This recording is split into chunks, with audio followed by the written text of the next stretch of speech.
कैसे हो दोस्तों। चलिए आज मैं आपको एक छोटा सा वीडियो बना के शेयर करता हूँ कि शेयर होल्डिंग पैटर्न का एनालिसिस कैसे कर सकते हैं।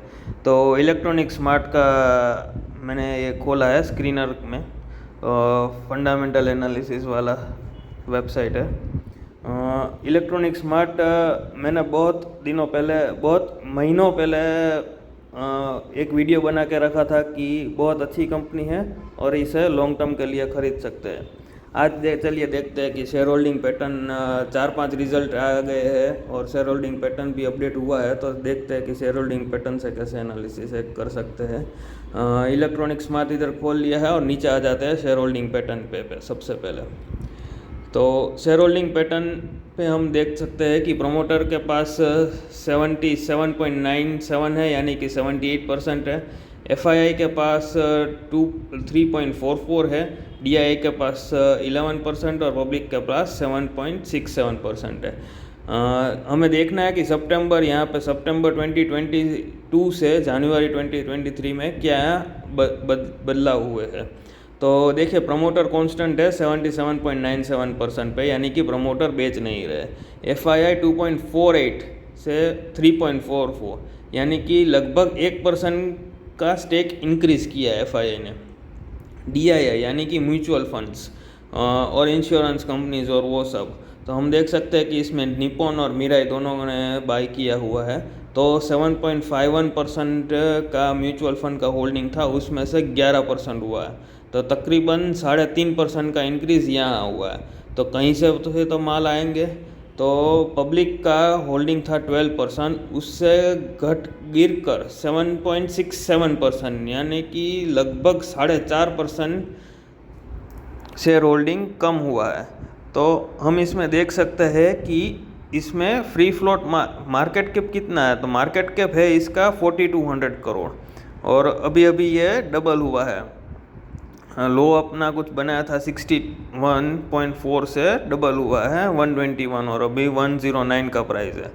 तो वैसे तो हम देखें तो फ्री फ्लोट मार्केट कैप गिना जा सकता है कि 4200 करोड़ इंटू 22%, जो प्रमोटर के पास नहीं है और पब्लिक के पास शेयर होल्डिंग है वो, तो लगभग आता है 1000 करोड़ के आजू बाजू आएगा।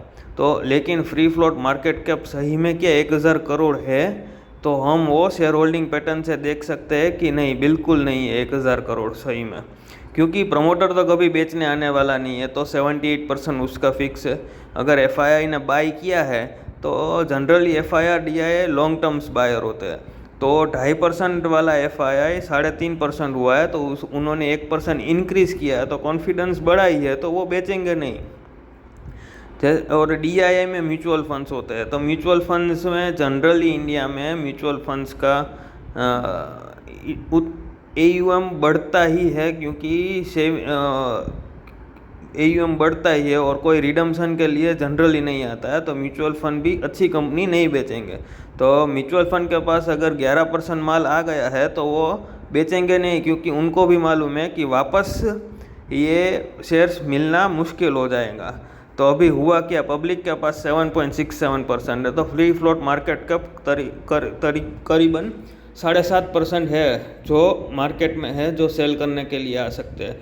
उसमें से भी मेरा अंदाज़ा ये है कि 2.5% 3% तो ऐसे परसेंट के शेयर्स तो ऐसे होंगे जो पब्लिक भी लॉन्ग टर्म के लिए रखेंगे। तो तकरीबन 5% ही मार्केट में अवेलेबल शेयर्स है। 5% यानी कि 4200 करोड़ की मार्केट कैप इंटू 5%, यानी कि सिर्फ 200 करोड़ का ही अवेलेबल स्टॉक है। तो ऐसे हम देखेंगे कि कभी भी अच्छा रिजल्ट आएगा, कभी अच्छा न्यूज़ आएगा, तो कोई सेलर्स तो है ही नहीं, सिर्फ 200 करोड़ के सेलर्स है। और बायर्स आएंगे तो माल कहाँ कौन देगा उसको, कोई सेलर्स ही नहीं है। तो सीधा सीधा हिसाब है कि प्राइस इंक्रीज़ होगा, क्योंकि डिमांड ज़्यादा होगी और सप्लाई नहीं होगा, राइट।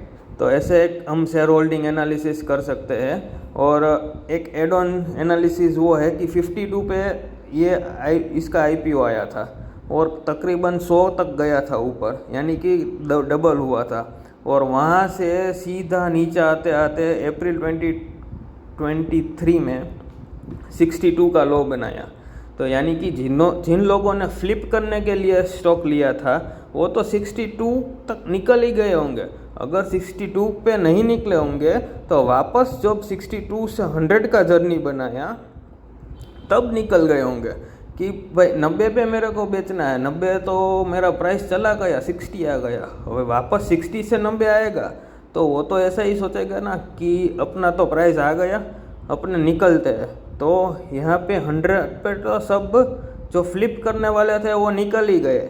यानी कि जो डरते डरते मैं आपको बोल रहा हूँ कि 5% ही फ्री फ्लोट है मार्केट के, लेकिन मुझे तो लग रहा है कि 3% से 4%, 3 या 4% से ज़्यादा है ही नहीं माल मार्केट में। तो ऐसे एनालिसिस कर सकते हैं शेयर होल्डिंग का। और ये अच्छी कंपनी है, कभी भी हमें ऐसी कंपनीज मिले अच्छी हो, अपना फंडामेंटल एनालिसिस में सब कुछ बैठ रहा हो, तो ऐसी शेयर होल्डिंग एनालिसिस करने के बाद जब भी हमें मौका मिले कि देखो कि 100 पे मिल रहा है, 90 पे मिल रहा है, 120 वाला स्टॉक वापस कुछ कोई भी कारणों मार्केट गिरा और सब स्टॉक्स गिरे, तब मिल रहा है सस्ते में, तो हमें ये बिल्कुल ख़रीद के लॉन्ग टर्म के लिए रखना चाहिए। क्योंकि जब भी ये अच्छा रिजल्ट देगा, जब भी कोई पॉजिटिव चीज़ आएगी तो ये तो शूट अप हो जाएगा, क्योंकि कोई बेचने को है ही नहीं, डिमांड ज़्यादा है, सप्लाई कम है। तो ऐसी एनालिसिस और छोटी छोटी एनालिसिस को देखने के लिए मेरी चैनल को सब्सक्राइब करिए। Thank you.